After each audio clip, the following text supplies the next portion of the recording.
Hi, my friends. Welcome to Sort of Brilliant, a show where the characters are made up and the sorting absolutely does matter. My name is Rachel. And I'm her best friend and co-host, Lauren. Every other week, we're going to invade a fandom and determine whether your favorite character belongs in Gryffindor, Hufflepuff, Ravenclaw, or Slytherin. We're the Harry Potter podcast that talks way more about any other franchise. Here, we use the sorting structure from Harry Potter as a common language without supporting the author or her beliefs. As for the sorting itself, there's bound to be some arguments along the way. But in the end, we're always right. According to us. According to us. Hello. There's no intro music this week because, frankly, there isn't any. If you're an avid listener, you might have noticed that we skipped a week. It's a month since our last episode. You may have also noticed, if you can read, that this is not called Sort of the Idea of You. Rachel and I are going to be real honest. Part of it was technical difficulties, but we only made it through like 2/3 of that movie. And 2/3 of the way through, these people are unsortable. Do you have something to say? That movie was... So that was just like... It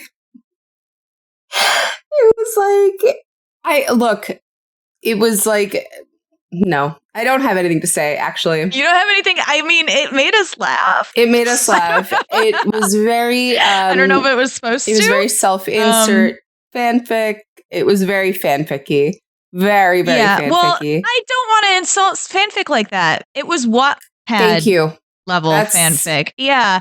I've written some amazing fanfic where the plot makes sense, and even when you're like, this is outrageous, it's still amazing. When I say self-insert, I mean like that very YN. My mom sold me to One Direction. You know, I threw my hair in a messy bun, and I walked into my living room, and Mafia Lord Harry Styles is there, and that kind of exactly Wattpad fanfiction. So nothing of AO3 caliber. The part where we left off was like, he went to her art studio after like picking her out of the crowd and singing to her a song that he never sings anymore. Right. And so he went to her art studio to be like, I want some art. And then she like showed him all her art knowledge. And then they went to get lunch, but in the car, he was so famous that they couldn't go get lunch. So she took him home to make him sandwiches, but her refrigerator broke. So they had to eat everything in the refrigerator. And he drinks spoiled milk. I don't know. We're not snobby either. Like we no. We like the movie we just watched was not good. No. And I don't even know if we really liked it, but we both finished it. But that's to say, like, we both love rom-coms, and we both love, like, yes. It doesn't have to be. I'm not here for Martin Scorsese, like, Marvel's not cinema. Right, and I love, even, like, we'll watch Hallmark movies. Like, it doesn't have to be anything crazy. Like, I don't even care if it has... I love Hallmark movies. It doesn't have to be unpredictable. This just was, like, I'm sorry if you liked The Idea of You. I just couldn't. I know I saw people, but I feel like a lot of people liked it for the actors. Sure. Like, I love Anne Hathaway, and I know everybody's a big fan of Nicholas, the red, white, and royal blue kid. So, yeah, and they did great with what they had. Yeah. I mean, they acted the shit out of that bad Wattpad. They did. They did. They sure did. Yeah, that guy who wasn't supposed to be Harry Styles, but wink, wink was Harry Styles, was really Harry Styles. And so he was a very good Harry Styles. So I got to give him that. Was. And she was a very good Anne Hathaway. So it was, it just so. Anyway, that's all we have to, we can't sort that. So that's not what's happening. So Lauren suggested Uglies. We had to do something fairly quick. This just came out. After like being in production hell for years. I read the books as a kid. They came out, or as Scott Westerfield, they came out around the same era as Divergent and Hunger Games. Like it was right around that same time, Rachel. So I read them in middle school. Right. I enjoyed them. They kind of freaks me out because, as I've talked about extensively, like body horror freaks me out, and this dystopian, the whole the premise is that we, the Rusties, like destroyed the environment and the world and like had a bad attitude about prejudice and discrimination and all that. So when these people rebuilt, they decided the solution to that was to make everybody gorgeous so that there was no longer like discrimination because everybody basically looked the same. Right. It's like that line from The Incredibles when everybody is super, no one is. Like that was Syndrome's evil plan. That's what the society decided to do. But yeah, so you're ugly up to the point that you're 16, and like from the age of 12 to 16, you're indoctrinated to think that you're ugly, even if you're like born naturally pretty. Like you're indoctrinated to think that you're ugly, so that you want to get this operation. And then when you're pretty, you get to leave like the drab gray dorms and go off into the city and like party every night or whatever. So of course that's what everybody wants. They want to turn 16 and get the fuck out of there. But the dystopian twist is that when you have the pretty operation, they put lesions on your brain, which make you like totally clueless as to what's going on, like basically emotionless and like brain dead and just there to party. So yeah, this movie is about a girl who desperately wants to be pretty, and then she desperately wants what anybody tells her she wants, and then and then she does become pretty. But it's for the plot. So anyway, I don't know how much we'll have to say about this movie, but at the very least, we sorted the people we set out to sort. So it was much more sortable than The Idea of You, which like tells you a lot about the idea of you. So I never read this. I never read these books. They were sort of like in my peripheral. I think, remember Lauren's a little younger than me, so this sort of escaped my purview. I don't know when they came out. I do remember them in Barnes and Noble. It would have been like later-ish to 2000s, like around Twilight time probably too, but all right. Yeah, I don't know. You know what? The research team could look this up. We're just sitting here scratching our heads. I know, like they do nothing. And like this movie it's not readily available on the internet. It took a really long time to be adapted if it came out so long ago. 2005, but there were 4 books, so like who knows how long it took to write. I was really young then. That's them. Crazy. I never picked them up. Wow. The concept never grabbed me, I guess. I don't know. The only sort of like I never really liked the whole dystopian future thing. Just like I never really like I don't really like the steampunk thing either. I only ever watched Hunger Games because that was murder. That shit was Did you wild. only watch them? You didn't read them? I read them after I watched them. Because I was like, holy crap. Did you do Divergent? Nope.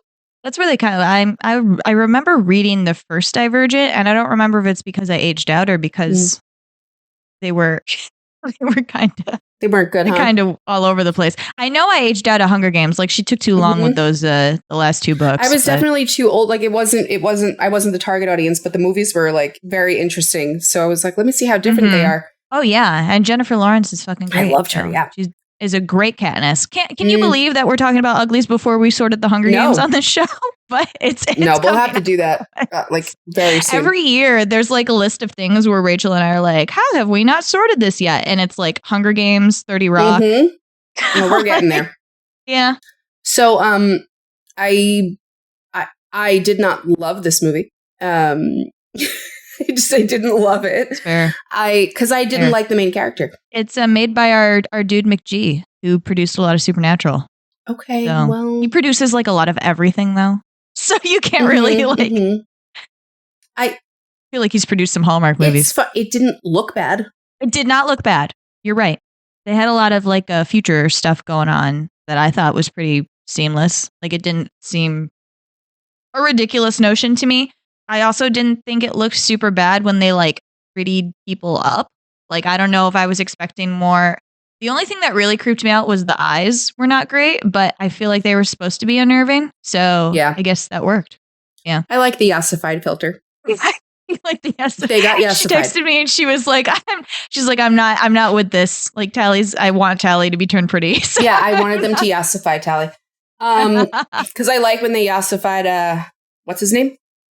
Prudence? Paris. Paris. Purdue chicken. When I saw him, I was like, Paris. Okay, glow up. Loved that.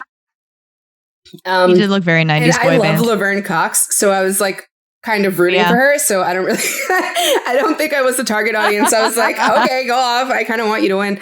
But yeah, no, it was like fun. It was fun, like it was. You can throw it on and like not think. So right. But it was funny when I started watching, because Lauren had originally told me, I think we should sort Tally, Shay, and David. And I was like, okay. But then I met Paris, and I was like, why didn't she say Paris? And then very quickly, I'm like, you were gonna ask that. Wait, where the fuck did Paris go? I'm like, oh shit, he's like nothing. He's a nothing. That's crazy. They deleted his ass immediately. We did. Actually, that's like the one big change they made in the movie. Really? He doesn't like die in the books. He also doesn't become. So you're not going to know this because it's a book thing, but so like the specials are an actual thing. Mm-hmm. They're pretty people that they take the lesions off of, and they do a second surgery. So they're like super strong and super fast and blah blah blah blah blah. So like there's uglies, pretties, and then specials. So one of the books is called Specials. So that's what they're like intimating that Paris became. But he never does in the books. Actually, it's a very specific plot point that he is not special enough to be special. So he just ends up the second time that Tally escapes, he's going to go with them and then decides he'd rather be pretty and like leaves. And that's the end of him. He doesn't die. That's he just is like, has no backbone. But Tally becomes a special. Okay. So yeah. Well, she's special. She's a special girl. Yeah. So let's start with Tally, because I think I personally have the most to say about her because I found her deeply unlikable. I need to make clear, because we're going to talk about how infuriatingly stupid she is not stupid because of the house she's in. Not. She's stupid despite her. I know, but I wanted to say that because I feel like a lot of the things we're going to point out are things this house does that she does very stupidly. So it might come off like we're saying these things are stupid about this house. That's not what we're saying. But I want you guys to understand that there's no house that I roast more than my own, and that I call Gryffindors a dumbass constantly, and that I talk about how stupid and dramatic and ridiculous and what baby brat bitches we are all the time. And that's okay. Like, every house has stupid ass qualities. Like, it's fine. It's not, we're all going to have people in our houses that we don't like, you know? So if you happen to be this house that we're describing that Tally's in, you might not like her either. And you might be like, well, I don't want her in my house. No. I got plenty of people in my house I don't friggin' want, okay? I agree with that. I agree with that. I wanted to make clear, as people who do not belong to the house that we're about to malign, that she's not stupid because of this house. No, because she just happens to be in this house and be one of the stupidest people I've ever met. Yes. This house has some of the most brilliant people in it. She's just an unfortunate member of your house. That being said, Tally is a Hufflepuff, and Tally is very well intentioned. Don't get me wrong. Like, that's one of the reasons that I immediately put her in Hufflepuff. So I will say this movie, this is like sorters for beginners, right? Like, you watch this movie and there's no problem with sorting. She's like, from the jump, you can see that she's a Hufflepuff, right? Like, she immediately wants to belong somewhere. Like, she doesn't really kind of question the upbringing that she's had. She's very respectful of the authority around her, very extremely loyal to her best friend. So she has a lot of the really good stereotypical qualities of Hufflepuffs that we love, right? Yeah, like she does actually, you're right that she's very respectful, but I get the feel, because I don't think other students were like this. She did like hack the system, like the technology wise, so that she could like get out of her room and like sneak out of her room. But I didn't get the feeling that she saw that as a betrayal to she was just like, yeah, she didn't have the rebellious thing. I want a cupcake. Yeah, she's not doing it to fuck out. You. Like, it's not in a Gryffindor way. Even when she Paris, so this thing, they're very strict about this 16 years old thing. Like, you get the surgery on your 16th birthday. So if somebody happens to be like a month older than you, a month younger than you, like, they gotta wait. Like, you're gonna be separated from them for that long. So Paris is 3 months older than her. So he has the surgery first. And they make this promise the night before his birthday that in 1 month, they'll meet up and he'll tell her about what it's like and they'll still be best friends forever, blah, blah, blah. So in that ensuing month, she's texting him, and he's not responding. So on the night that they're supposed to meet, she's like, well, I'm going to go meet him. So she breaks the rules and sneaks into the city, and it's purely to see Paris. And none of it is sneaky. Yeah. None of it is like, literally, she takes the mask off in front of everybody to talk to this man at a party. And this dude is like, hey, I just don't want to be friends with you, essentially. I just don't think you're a part of my life anymore. Like, maybe when you're pretty, you'll be a part of my life again. But like, I didn't feel the need to reach out to you right now. And he's so unlike himself that it's insane. Yeah. And she's just like, what do you mean? Like in the middle of all these people in this place that she's not supposed to be. Yeah. She's just clearly ugly, whereas all these people are pretty.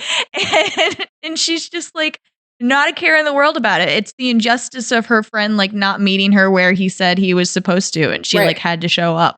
The injustice and then of it, exactly. And then she can't like comprehend the fact that he wouldn't be her friend anymore because they made this promise. Like the only thing that really convinced her is they had matching scars, and they were supposed to keep them after they turned pretty to like remember where they came from and remember they were friends. And she turned over his hand and his scar was gone. So she was like, oh. And then she was like, oh no, better get out of here. Let me put on this special bungee jumpsuit. Jump off this cliff. So I think, look, I originally was going to say, well, maybe some of the reasons that I don't like her is because she's 16. So maybe I'm being ageist, right? Like maybe it's a lot of a teenage thing. But no, I actually just think it's there are other 16-year-olds, okay, and I liked them, so it's not an age thing. I do really like Bella Swan more than her. Yeah. Wow. Yeah. I think it's actually. I think Bella Swan is not as stupid as Tally. She's not. So. Tally's very much a. It's not like she's a victim of the upbringing because Shay has the same upbringing.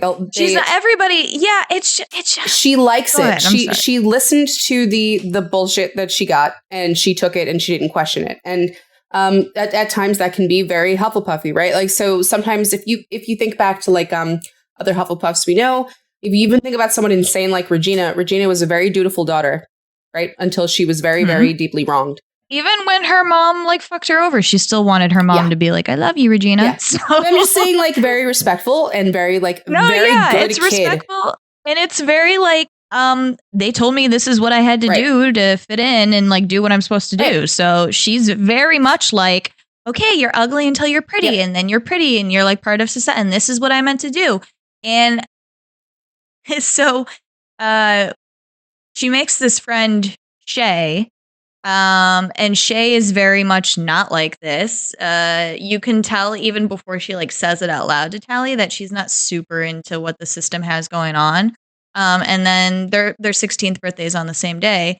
So Shay's like, I'm going to run away to the Smoke, which is like the rebellion or whatever. Everybody knows about the Smoke and it's run by this mythical scary man named David. And she's like, I'm going to run away to the Smoke. And I really, really want you to come with me. Because we've been hanging out and I really think like there's more to life than whatever they've got planned for us, and that there's stuff out there that we don't know. And Tally's like, no. What do you mean? I want to be pretty. She literally says, I don't want to be free. I want to be pretty. Yeah, literally. She's like, I don't want to know things. I just want to be pretty because that's what they told me I should do. And I want to do that. Yeah. Like I want to do what they've told me I should do. And she mocks like the Rose writing, and she's like, "We can live in the woods, like grow your own vegetables." Like, yeah, yes, literally. Sounds great. Yeah, I would so like fun. My freedom, correct? Yeah. And she's like, "That's stupid. Wouldn't you want to just be pretty? Like that's what we're told, so you just do what you're told." So that's that is very Hufflepuffy. Like when you, especially look, it's not. I'm not going to say it's like adult Hufflepuff. It's very childish Hufflepuff. Okay, it's very like goody child. That I don't know. I mean, I think it's like what if you're like brought up indoctrinated into the community. Like you could argue that Cass had some of this. I thought about Cass a lot before he met Dean. Yeah. Yeah. Cass that was Dean's too. Yeah. That was Dean's argument, wasn't it? Like, don't you want to have free will? He had to teach this angel free will. So, I mean, yeah, I just don't think he was. He was stupid though. Like, okay, like he was. Like, sorry, sorry. It's probably not fair, right? But I mean, I'm being a little Dean about it, but it's like, dumbass, like wake up. Like, no, you have to question things a little, okay? You have to a little bit. But no, it's not in some people's nature. It's just not, and so it's not, and especially when the like injustice is disguised from you, right? Like if you normalize an injustice, it's not an injustice. Because nobody is being oppressed. Like, they're all fine with it. Nobody's being oppressed because everybody's fine with this. My issue with that comes in when other kids are living under the same rule and come out completely differently, like Shay. Oh, yeah, I see. So then you're naturally, like, some people are naturally predisposed to question and some are not. And so the kids that just go along with it and are they're better listeners and they're better rule followers. Many of them end up in my view to be Hufflepuff kids. Like they're really genuinely good kids. So that's why I'm saying Tally's not a bad person. She's a very good kid.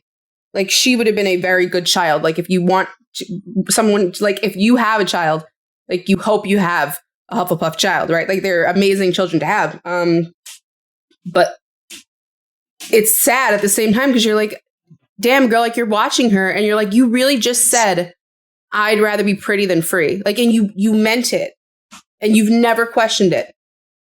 Yeah, I think it can be like because of their loyalty to the community, it's just like harder to break them out. For sure. Too. Like Shay doesn't have that same feeling towards like making sure society trucks along. Right. So it's easier for her to be like, yeah, what else is out there?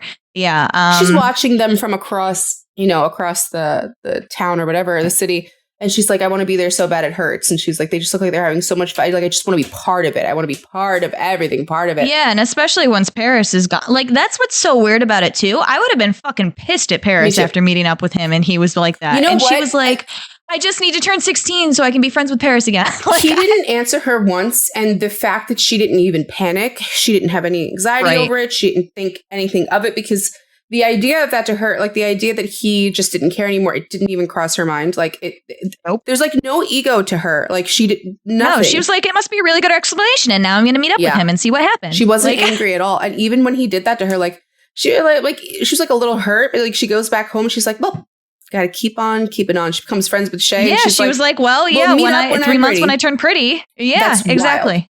Wild. Exactly. And even it's wild. It's wild. I was just thinking this the entire time. She was gonna do it. Like she was gonna have the surgery. For sure. She only didn't because Dr. Cable wouldn't let her because Shay ran away. And so they used Tally to like go find the smoke and all these rebels, right? They told her that she couldn't have the surgery. Right. And it's so funny too. Shay pointed this out to her. I don't remember what they were doing, but Tally was like, we're going to get in trouble. They're going to deny me my surgery. And Shay was like, they're not going to deny you your surgery. They want you to be pretty. Right. Like she didn't know about the lesions or anything like that, but she was like, there's no way that they won't let you have the surgery because they want everybody to be pretty. Yeah.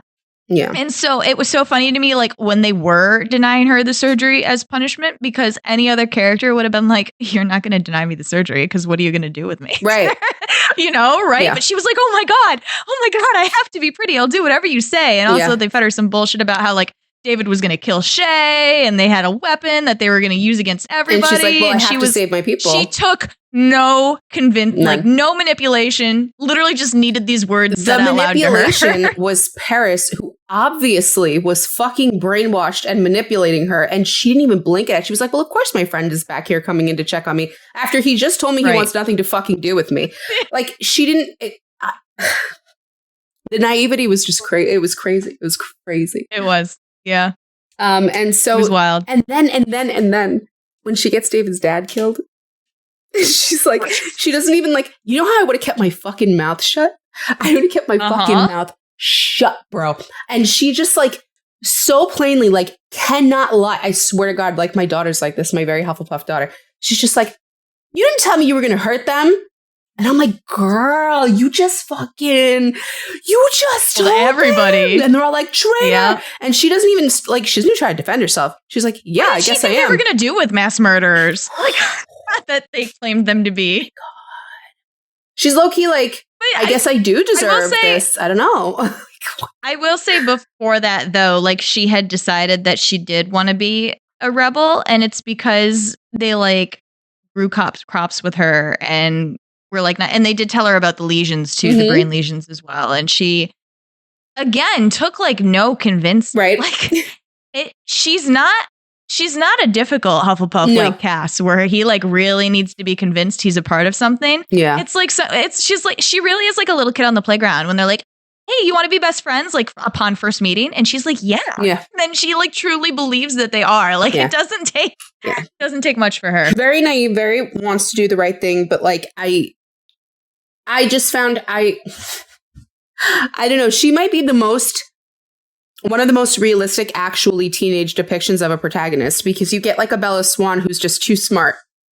And And too self-aware. And too, like, oh my God. It drives me crazy about Bella because no 16-year-old would convincingly be like, no, this is what I want for the rest of my life. Right. Which is why I was always on Edward's side because he knew that. Yeah. And I'm mad that she was right about herself because she shouldn't be. Right. Well, it's just weird Mormon literature. But like, it's not like, you're right. I don't know. I've read a lot of like YA, and this might be like very realistic of a teenager, you know, like very. It is, right? We can take, you haven't read the second one yet, but you're about to. The freaking Iron Flame books that we're going through right now. It's a young girl. Yeah. She's 16. Yeah. She's fucking smart as fuck. Like, she's too smart for a teenager. They're enjoyable. I really like them. Roses, but isn't she also a teenager? Yeah, like, yeah, she is. She's like 16. That's not a 16-year-old, you know? Yeah. Like, it's just not. It's because, you know what it might, I hate to say this, but, well, let me double check my facts here. Okay. I might be wrong. All right. So, Uglies is written by a man. And I think a lot of women tend to put themselves into their protagonists. Yeah. And I think he just didn't have that problem. Yeah, probably not. Like yeah. So he made her dumber because he's dumb. Got it. Okay. So he has a childlike because he had no personal connection to her that you would assume like Stephanie had with Bella, where it was it's not self-insert. Yeah, exactly.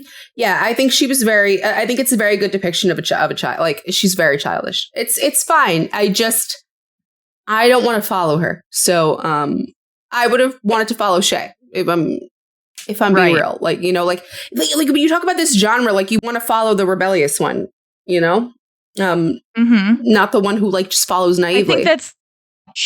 I mean, that's what they tried to make her be. I know, right? but like she is meant to be the one who's convinced to be rebellious, not the one who has been her whole life or whatever. Which is what David is. Honestly, I probably would have rather have read from David's point of view. Like either one of them, yeah. Right? Yeah, I like David's story probably deserves to be told way more than Tally's story. Right, to like grow up outside of all of this. I don't know. Well, let's talk about David. David's very interesting. I love his introduction in the fire and shit. I was like, woo, very cool. So he's like the big mystery man. You know, everyone's like, he doesn't exist. I liked that scene where they meet him when she brings him back on campus, and the kid's like, you don't exist. Yeah. Like, yeah. It's like, I do. I'm David. They were on their way to find David, so that was so weird. Yeah. So David, what like he comes in and like he collects these little, you know, lost ones that don't actually want to be pretty. And he tells them like, well, he recruits them in a sense too. Like when Paris was still around, when they went into the auditorium for his graduation, there were kids behind them talking about the smoke and David or whatever. So it's a little bit of like that propaganda war where you're introducing an alternative to what society is telling you is the only way forward in order for, you know, things to go well. Right. Yeah. So he's a revolutionary. Then he's interested in social change because of his parents, and just because the world sucks. His parents are pretties who had their skin lesions removed because they were super smart, so they wanted them to be scientists.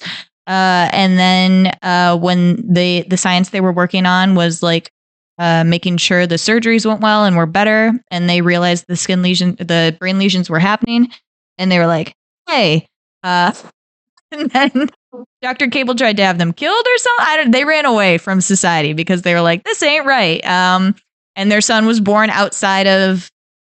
He never had this mindset that he was ugly. You know what's really like? These books are actually very good.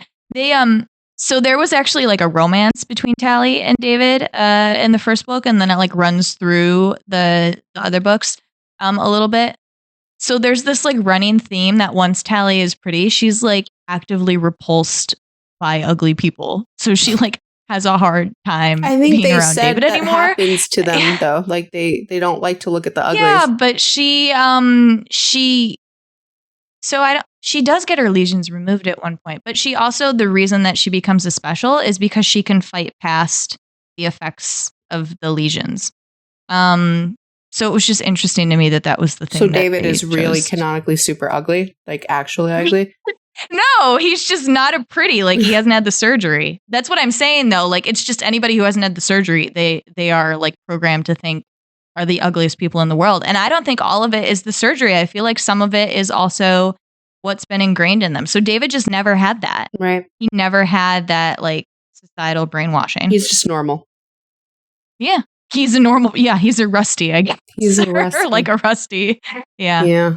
Well, so he's very, very nice to Tally. He's very, very understanding. He's a good kind of person to have when you want to recruit people because he's very, very socially, emotionally aware. You know, like he knows how to talk to her calmly, how to like, he doesn't try to put any of his ideas on her. Like he asks her a lot of questions about the way she thinks and why. And, you know, he gives his own thoughts and opinions before he gives a big rousing like leader speech that's very inspirational and pulls her over to his side more and more. And then she very clearly sees like, oh, this isn't a guy who has like a murder bomb weapon that's going to kill us all. And Laverne Cox is a liar. Okay. And so like he's very easy to like. Laverne Cox is Dr. Cable. Sorry. I was letting people know so they could connect those once we start saying two different things. I can't do it. I know. I can't. It's hard for me to say Dr. Cable because I'm currently reading Deadpool. So I've just been reading about Cable. Yeah. Oh man. So I had we both put David in Gryffindor. Just I'd love to articulate more why. I just think he's a good speaker. He's a good listener. He's a great leader. He's got responsibility for all these people. Definitely. Clearly feels responsibility for him. Mm-hmm. The big thing for me was Paris is technically who killed his dad. He's the one who snapped his neck or whatever. Yep. And at the end of the movie, they got Paris on like an edge of a cliff and they are like, we were able to get away. Let's get away. And David, he pulls kind of, he Peter Quill. Mm-hmm. I was going to say he Peter Quills him. Yeah. They were getting away and he decided to just jump the man. Peter Quill that no discernible reason. I know. I didn't finish the movie yesterday. I finished it today. And I had like maybe 15, 20 minutes left of it. And that is probably the only scene that made me outright belly laugh because I was like, you fucking, of course you did. Like she had him, man. It was a mixture of, you killed my dad and you're touching my girl's face. Like he already had kissed Tally. He already decided he liked her. And yeah. And also the other thing that I like solidified the Gryffindor thing for me was like, this girl got your dad killed and he already forgave her. Like, he knew it really, like, look, if she did it with malice and intent, that wouldn't have been forgiven. Don't get me wrong. But she really didn't mean to. And she's like very sincerely like, I did not know what I was doing. Like, I don't know why I'm here. I didn't know. She also like demonstrably like tried to fix it, mm-hmm. right? Like she led them into the city and, you know. Yeah, but yes, absolutely. But other houses would still hold that grudge.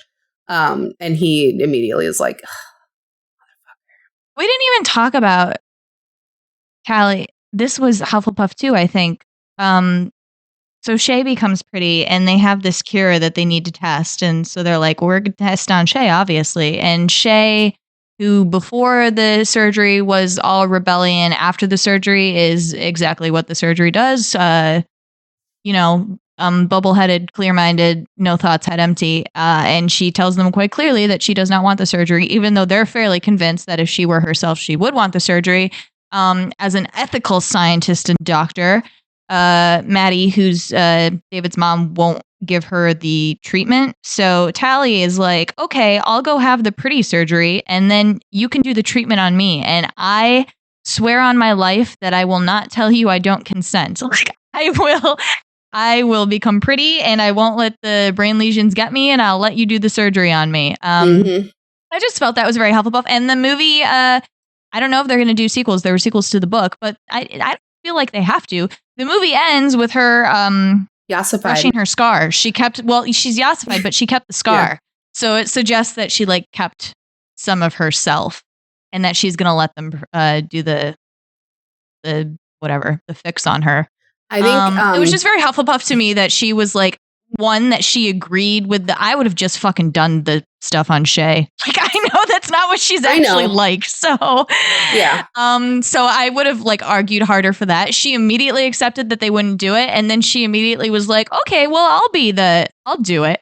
Yeah. And it kind of made me laugh because She clearly still wanted to be like pretty in the sense that she wanted to look pretty. I was going to say the same fucking thing. I don't think she ever got over that. I don't. I think she wanted to. And I was like, okay, you should get it. Like you want to see yourself pretty, do it. I get it. Like, but also I wanted to see it. Like, I was like, what are they going to make her look like? I want to see it. I think had I been in that situation, I probably... I would have forced Shay to do it. I would have like saved my friend. Like, what the fuck are we talking about? I would have been like, that's not Shay. Yeah. Like, she doesn't want to be this way. Why are you? This is a weird solution. Yeah, I do also think she wanted to be pretty. I'm glad you said that. Like, it's so non-consensual to give the non-brainwash juice to the brainwashed person. Come on. But I also do think Hufflepuffs are really good at breaking out of brainwashing. So, like I do think they're good at that. Like, if the movies continued, you would see that she does. Yeah. Like, it doesn't. So, I think Paris was probably Hufflepuff too, if I had to guess. I was going to say, and he broke out of it, which is why they did the extra surgery. Yeah. And it was because of his like love for Tally or whatever. Yeah. I think their loyalty like is so deep in their core that like it breaks them out of whatever bullshit you put in them. So yeah, they would be a Hufflepuff Gryffindor couple, which works great. It's a great romantic pairing. I think it probably worked better in the book. I didn't really buy it too hard here. Like I didn't either. Actually, I forgot that they kissed. Yeah, I totally made it through that movie. Like they didn't do the romance. I'll be real with you. I thought the actor who played David was great. I just didn't really buy it so much from Tally's end. I just thought she was too like constantly like, I don't know what's going on. Where am I? Like, what the fuck is happening? She's very kid-like. Yeah. She was very naive. Yeah. So I need her to grow up a little bit before I buy like romance from her. So maybe in the sequel. I liked Shay's actress. So I ended up, if I had to pick like who I liked most in the movie, I probably liked Shay best. She was cool. Like I liked that from the jump. She was like, this place sucks. Like I don't want to be here. Because Tally was like, aren't you excited for your surgery? And Shay's like, really? No. And she's like, well, what else are you going to do to fill up your time? Like, what are you doing to fill up your time? And she's like, I'm building cool shit.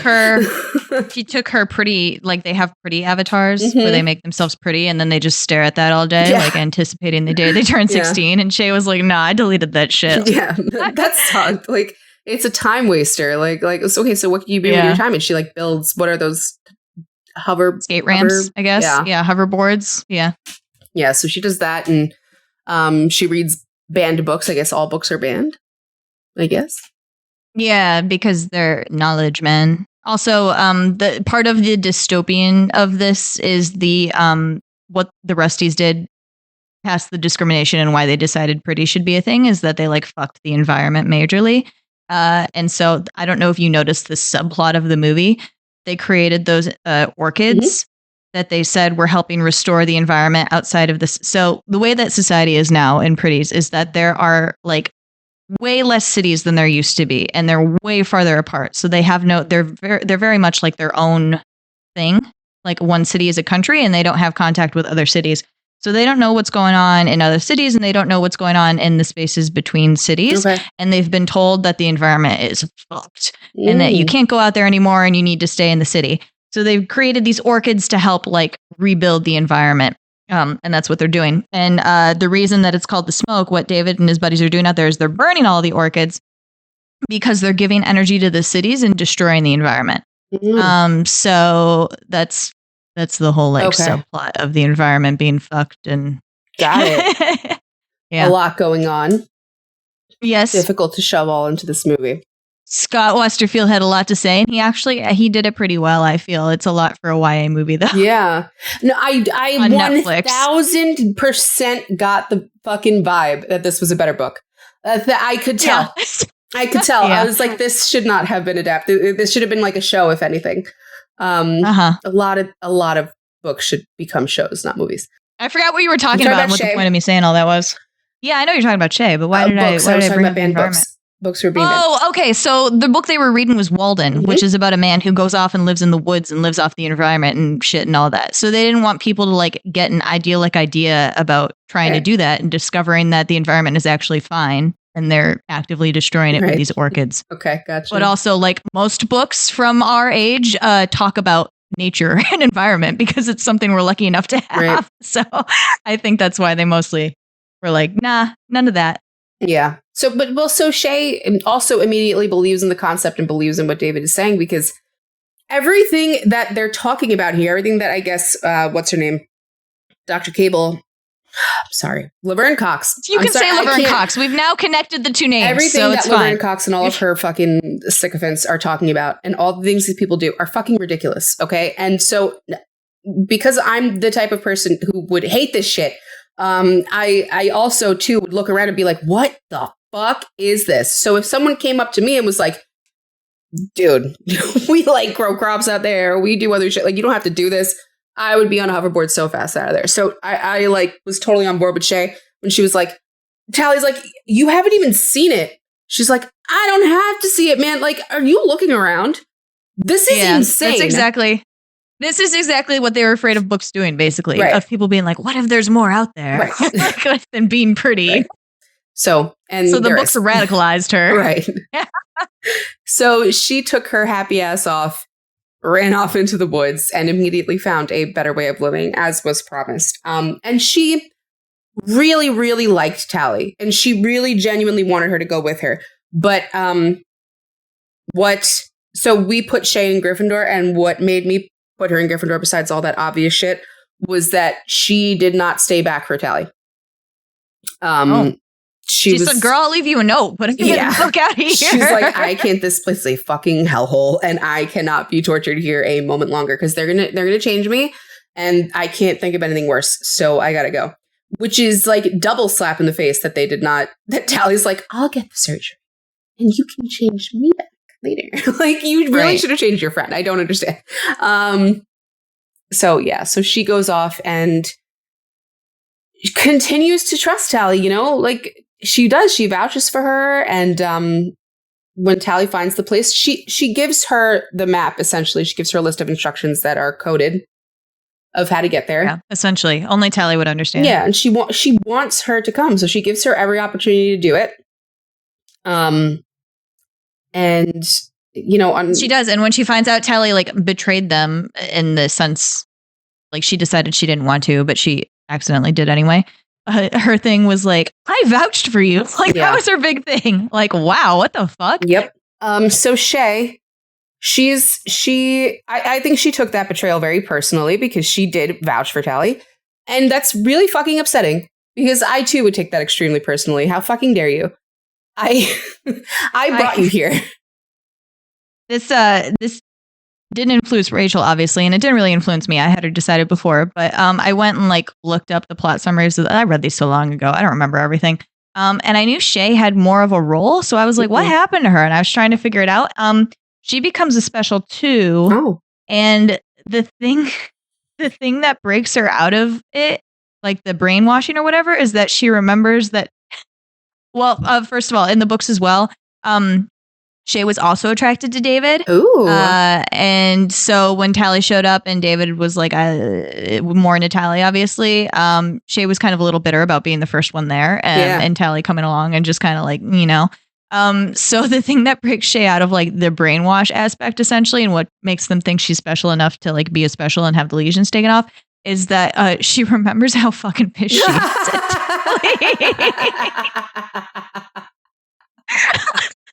Gryffindor.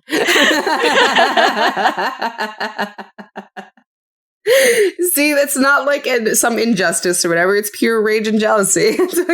Right. Oh man! Oh, I love validation. That's great. Thank you for sharing that. That's wonderful. Yeah, for the David thing and for the fact that Tally like gave them up, that's great, and is the reason that she is the way she is. Because we were talking about this before we started recording, and it was all like very surface level stuff. We have like an hour and a half of a movie to work with here, and I was like, it's very, very base level shit. Which is it's a movie trying to dip into like extremely serious like problems in the world, right. And it's a YA movie, so you're like, yeah. What? So when you get into more nitty gritty shit like that, I appreciate that there are more details that we can take, because that's extremely Gryffindor. I love that. Good for her. That would have totally broken me out of brainwashing too. What do you mean, bitch? I was here first. I brought you here. You took my man. What do you mean? That's incredible. Oh my god. I wonder. Do you think? Well, you don't remember the books, do you? I might know the answer. Well, I was just going to say, do you think they're very different from their book counterparts? That I wouldn't like. When I read the books, I read them once, so it's not like I have super strong opinions. I feel like you're gonna go reread them. I don't know. No. Like I said, the dystopians can sometimes really get me, and I think this one really got me because of like the body modification aspect. Yeah. Like is it very descriptive in the book?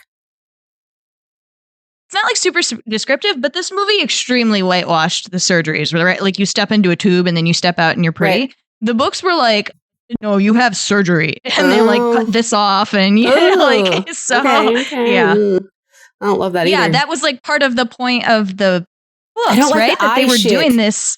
Yeah, they were doing this unnecessary shit, and that was like the fix for the world. Like I don't know. Oh no. I feel like I would have elected not to have the surgery just because I would have been like, I'm scared of dying or like things going in my eye. How many like, Slytherins I will go to the smoke. Surgery. We don't see many Slytherins in this movie. We didn't see any logic people in this movie. I mean, we didn't really think that hard about. Like, I couldn't tell you. I didn't look. I don't know. There weren't many people to. I mean, you could have sorted his parents. Yeah, there really weren't. Maybe Dr. Hable. She might have been a Ravenclaw. You don't know. Yeah, I was going to say she might have been a Ravenclaw, maybe. Yeah. She gives Ravenclaw a little bit. Yeah. She's like, Paris, thank you for your help. He's like, yo, low-key, I like felt something. She's like, we can fix that. She's like, do you want to be special? And he's like, yeah. You felt something? Ew. She was my favorite character, by the way. I'm rooting for her hardcore in the sequel. I want her to win and take over the world. Oh, man. Well, I don't know. I'll watch it if there's a sequel. That could be fun. That could be fun. All right. I want to see Yasify Tally more. All right. Like her. That's fair. What else is that actress from? Because I know that actress. Well, she's in 2 Taylor Swift music videos.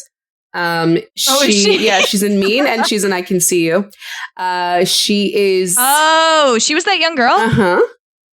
Oh. She's in the Hulu series for the Gypsy Rose murder of her mother. I don't know if you saw I didn't watch that. that. I doubt you saw that. Yeah. Joey King. What else are you in? Oh, The Kissing Booth on Netflix. Oh, yeah, I did watch that. Oh, that's what I know her from. Okay. Got it. Gotcha. You know what? Maybe that influenced me a little because I also thought the main character in those movies were pretty stupid. So. Oh, no. You didn't like Jacob Elordi in those either? No. he's a big dopey dum-dum in those. Yeah. I feel like that's all we have to say about that movie. I guess so, yeah. I guess so. It was a fun little watch. Glad to be back. I feel like people didn't notice that I have Invisalign in my mouth. Did you guys notice that I have a weird S's now? I can't tell at all. That's amazing. Thank you so much. I had a month to practice. You're welcome. You don't have to say your S's. I had a month to say my S's. So it was really bad when I first heard put me them in. talking for an unnaturally long time. It's because Rachel was like coughing her brains out. Yes. And then my camera died. None of you knew until I just told you. Away all the secrets of the recording. So. All the behind the scenes. All right. So next time we have a special guest on the episode. And yes, one of our favorite guests. Yes. So look forward to that. I'm not telling you who it is. Ooh. Yeah. You have to guess. Ooh. Yeah. Can we tell them what we're sorting? Why not? All right. Sex in the City. Rachel gets to do the intro for that. It's going to be like that. I know we're sorting all 4 of the women. I'll give that away now, but I feel like Big's going to sneak his way in there. Of course he is. My problematic fave. Horrible bastard. The men, I'm sure the main men will sneak their way in. Have you been watching Emily in Paris? Have you watched it at all? Yeah, I saw the first 2 seasons. Okay, it's pretty great, like fucking trash. Like it's amazing. Yeah. And the French guy's hot. I know I've told you that before. Mm-hmm. People are starting to call because of what they're doing to this poor man. And the way that they're handling the romance between him and Emily, it's very like it's like the romance that they set up and that they like basically told us was endgame in like the first season, but then they keep making it like not allowed to happen or whatever. Mm-hmm. So people are starting to call him Mr. Big. And I'm getting upset because he's nowhere near Mr. Big. Okay. Yeah, you really have to earn that by being you have to earn that. Whether through positive or negative, mostly negative, you have to earn that. Damn. I watched this show all the way through for the first time during our hiatus when Rachel was out taking care of a newborn. So I'm hoping I remember enough of it. But I had all 4 of those women sorted based off the movies alone, so I can always just fall back on that because I've seen those a bajillion times. Come on. Think about it, not you. It's really, yeah. You guys, come on, think about it. But we'll talk more about that with our special guest. I can't see Rachel's face right now, so I can't tell when she's disparaging you or when she's disparaging me. If you all dig deep in your soul, you know what every single one of those women are. If you dig deep. But I'm excited to talk about that. That's been... Me too, and I'm excited to see what Trisha thinks. You just gave away who the guest is, God damn it. Oh, shit. All right, well, we'll see you with Trisha next week or 2 weeks from now. Goodbye. Bye. Thank you for listening to Sort of Brilliant. If our sorting choices inspired any rage or excitement, we'd love to hear from you. We're open to feedback, suggestions for characters to sort, and solid counter-arguments with citations. Never forget your citations. You can find us hanging out on Twitter and Instagram at SOB_pod or shoot us an email at sortofbrilliant@gmail.com. And since we're not above begging, please rate and subscribe to Sort of Brilliant on Apple Podcasts, Spotify, and wherever else you listen to podcasts. Please share our posts on social media. And if you're a Gryffindor, maybe you'll inspire sorting fights among your own friend group. The theme music is Hot Shot by Scott Holmes. Can't wait to sort with you again next time. Bye!